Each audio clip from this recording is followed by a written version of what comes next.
I try to get to, one or two shows a year, like the American Jail Association or the American Corrections Association. Jamie Mosley is a successful inventor who started a company and made a lot of money with an e-cigarette designed to be smoked in jails, specifically his jail. How we doing on time, do you know? 15 minutes. Mosley is the jailer of Laurel County, Kentucky.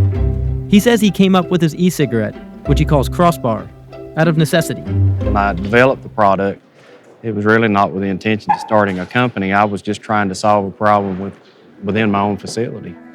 Kentucky banned all tobacco products in jails in the mid-2000s over concerns about secondhand smoke. It may have made inmates healthier, but Mosley says it also made his life as a jailer a lot harder.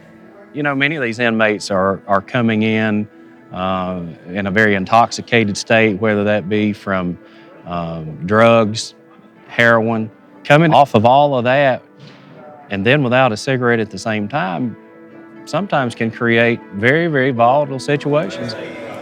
The idea for a jail-specific e-cigarette came quickly. Figuring out how to make one that inmates couldn't use as a weapon took a little longer. One of our main objectives when we started was to be able to do this. Oh, wow. Everything out there had a metal casing or was a very, very hard plastic casing that could be hammered down into a shank. We addressed that fairly easily, but we also wanted something with a very low voltage so that you couldn't utilize it for an ignition source to start a fire with. But we wanted something that was very... You got to think of everything like that. You do, and that's the big advantage, I guess, that I have. I live with 550 inmates every single day, and I understand their behavior. The third floor. All right, anybody need e-cigs today? Sir.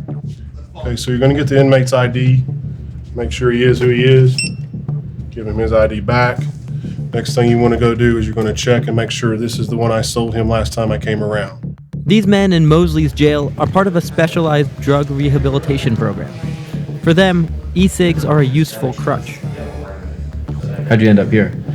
Well, my drug addiction led me here. A cocaine charge and a theft charge. And I've been here going on 90 days. Were you in other facilities where they didn't have any e-cigarette option? Yes, I've been in other facilities. Fayette County has no e-cig option down there. So what's that like when you show up there and you have nothing? Oh, it's nerve-wracking. It's, you can imagine going from smoking 2 packs of cigarettes on the street to nothing. What'd you think when you got here and found out they had this? I thought I was in heaven for a minute, if you know the truth about it.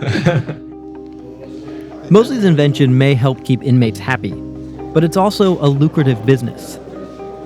Crossbar is available in some 33 prisons and jails nationwide, and the company is expected to do $3.5 million in sales this year. They are also, of course, kind of a classically captive audience for your own product. They're addicted, Yeah. and they don't have any other choices. We're not trying to capitalize on or develop a customer base, to sell to these people beyond release. It's a tool, and it was designed for the benefit of the facilities, and if it helps them to cooperate and keeps my officers safer, I think that's a win-win for everybody. It also means a lot of revenue for the jails. They buy each e-cig from Mosley for $2 to $3, and then sell them to inmates at $10 to $15 a pop. At Mosley's jail, which buys the e-cigs at cost, the proceeds are put back into things that benefit inmate welfare, something Kentucky state law mandates. So one of the first things that we did was we brought in an electronic health record system. This is an item that a typical jail would not be able to afford. With everything that we got, it was about $75,000.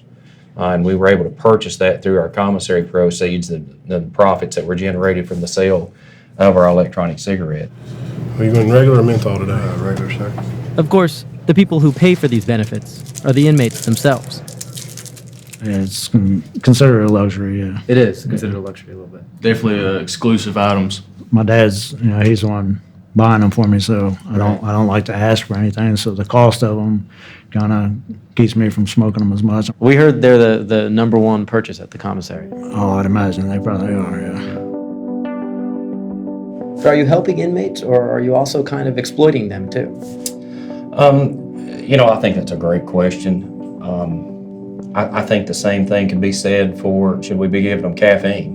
Are we making their blood pressure go up because we're giving them chips that have that are loaded with sodium? If you own the chip company. I try and figure out if this is like a story about, all the things you're able to do because of the e-cigs, or if this is a story about a jailer who saw an opportunity and made a whole lot of money. I don't know. I guess that'll be for everybody else to decide when they see it. Making money selling e-cigs is very easy. Keeping people alive and helping people is very hard. My heart and my passion is here.